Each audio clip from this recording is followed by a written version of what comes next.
10월 14일 연중 제28주간 화요일 입당송. 주님, 당신이 죄악을 헤아리신다면 주님 감당할 자 누구이리까? 이스라엘의 하느님, 당신은 용서하는 분이시옵니다. 제1독서. 사람들은 하느님을 알면서도 그분을 하느님으로 찬양하지 않았습니다. 사도 바오로의 로마서 1장 16절에서 25절의 말씀입니다. 형제 여러분, 나는 복음을 부끄러워하지 않습니다. 복음은 먼저 유다인에게 그리고 그리스인에게까지 믿는 사람이면 누구에게나 구원을 가져다 주는 하느님의 힘이기 때문입니다. 복음 안에서 하느님의 의로움이 믿음에서 믿음으로 계시됩니다. 이는 성경에 의로운 이는 믿음으로 살 것이다라고 기록된 그대로입니다. 불의로 진리를 억누르는 사람들의 모든 불경과 불의에 대한 하느님의 진노가 하늘에서부터 나타나고 있습니다. 하느님에 관하여 알 수 있는 것이 이미 그들에게 명백히 드러나 있기 때문입니다. 사실 하느님께서 그것을 그들에게 명백히 드러내 주셨습니다. 세상이 창조된 때부터 하느님의 보이지 않는 본성, 곧 그분의 영원한 힘과 신성을 조물을 통하여 알아보고 깨달을 수 있게 되었습니다. 따라서 그들은 변명할 수가 없습니다. 하느님을 알면서도 그분을 하느님으로 찬양하거나 그분께 감사를 드리기는커녕 오히려 생각이 허망하게 되고 우둔한 마음이 어두워졌기 때문입니다. 그들은 지혜롭다고 자처하였지만 바보가 되었습니다. 그리고 불멸하시는 하느님의 영광을 썩어 없어질 인간과 날짐승과 네발짐승과 길짐승 같은 형상으로 바꾸어 버렸습니다. 그리하여 하느님께서는 그들이 마음의 욕망으로 더럽혀지도록 내버려 두시어 그들이 스스로 자기들의 몸을 수치스럽게 만들도록 하셨습니다. 그들은 하느님의 진리를 거짓으로 바꾸어 버리고 창조주 대신에 피조물을 받들어 섬겼습니다. 창조주께서는 영원히 찬미받으실 분이십니다. 아멘. 주님의 말씀입니다. 하느님 감사합니다. 화답송. 하늘은 하느님의 영광을 말하네. 하늘은 하느님의 영광을 말하고 창공은 그분의 솜씨를 알리네.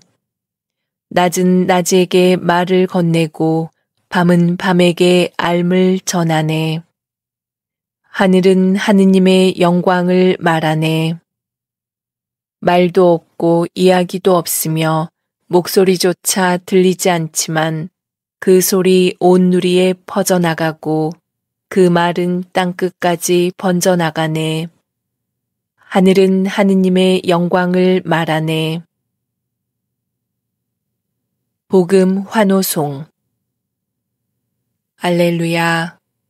하느님 말씀은 살아있고 힘이 있으며 마음의 생각과 속셈을 가려낸다. 알렐루야. 복음. 자선을 베풀어라. 그러면 모든 것이 깨끗해질 것이다. 루카가 전한 거룩한 복음 11장 37절에서 41절입니다. 그때 예수님께서 다 말씀하시자 어떤 바리사이가 자기 집에서 식사하자고 그분을 초대하였다. 그리하여 예수님께서 그 집에 가시어 자리에 앉으셨다. 그런데 그 바리사이는 예수님께서 식사 전에 먼저 손을 씻지 않으시는 것을 보고 놀랐다. 그러자 주님께서 그에게 이르셨다. 정녕 너희 바리사이들은 잔과 접시의 겉은 깨끗이 하지만 너희의 속은 탐욕과 사악으로 가득하다. 어리석은 자들아, 겉을 만드신 분께서 속도 만들지 않으셨느냐? 속에 담긴 것으로 자선을 베풀어라. 그러면 모든 것이 깨끗해질 것이다. 주님의 말씀입니다. 그리스도님 찬미합니다.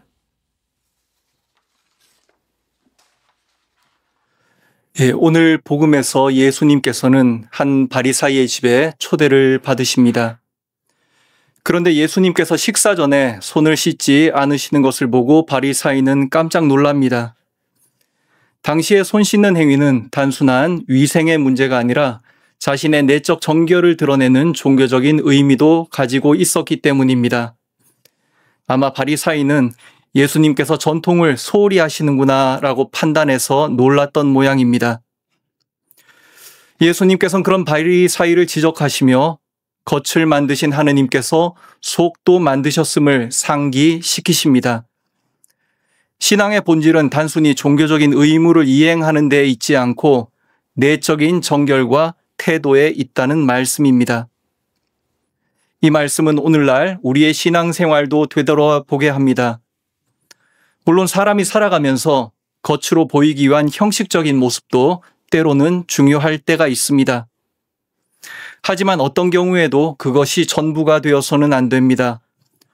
오로지 다른 사람들에게 보여주기 위한 혹은 몸에 배인 습관처럼 단순 반복되는 행위라면 그런 열심함은 오히려 내 안에 돌처럼 굳은 마음을 만들어내게 됩니다. 바리사이들은 손 씻는 전통에 큰 의미를 부여하면서 열심히 실천을 했지만 그 열심한 실천이 오히려 이웃을 판단하는 편견을 만들어낸 것입니다. 그렇다면 우리가 내적인 정결을 이룰 수 있는 방법은 무엇일까? 손은 물로 씻으면 깨끗해지는데 우리의 마음과 영혼은 어떻게 깨끗하게 할 수 있을까라는 의문이 생깁니다. 그리고 예수님께서는 그것이 자선에 달려 있다라고 말씀하십니다. 속에 담긴 것으로 자선을 베풀어라. 그러면 모든 것이 깨끗해질 것이다. 내가 가진 것을 이웃을 위해서 내어줄 때 마음속 탐욕과 이기심이 비워지고 하느님 앞에서 깨끗함을 얻게 됩니다. 따라서 자선은 이웃을 위한 희생과 봉사인 동시에 나 자신을 위한 정화의 예식이 되는 것입니다. 자선이라고 해서 크게 거창하게 생각할 것 없습니다. 화낼 일 앞에서 한번 웃어주는 것, 귀찮지만 인내하면서 베푸는 작은 친절들, 이해와 용서, 평화로운 눈빛, 따뜻한 말, 일상의 소소한 도움 같은 것들이 모두 우리가 베풀 수 있는 자선의 모습들입니다. 신앙은 내적인 변화에서 시작되어야 하며 그 변화는 사랑이 담긴 자선의 실천을 통해서 이루어지는 것임을 기억해야겠습니다. 하느님은 겉모습보다 마음을 보시는 분이시기에 참된 신앙은 겉과 속이 일치할 때 비로소 완성될 수 있습니다. 우리의 신앙이 단순히 겉모습에 머물지 않고 은총으로 정화된 마음에서 흘러나오는 사랑과 자비의 실천으로 충만했으면 좋겠습니다. 그리고 그럴 때 우리의 삶은 하느님께서 기뻐하시는 복음적인 삶이 되고 우리의 모든 행위 또한 하느님께 드리는 진정한 찬미가 될 것이라 생각합니다.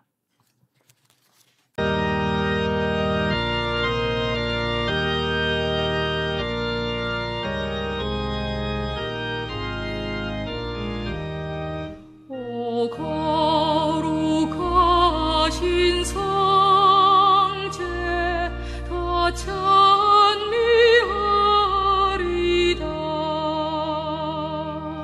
이밀 더 형성한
성부와 성자와 성령의 이름으로 아멘. 유튜브에서 강웅남으로 검색한 후 제 사진을 클릭하면 재생 목록에는 성경과 강남 노래방 영상들이 저장되어 있습니다. 재생 목록에서 시청하여 주세요. 구독 부탁합니다.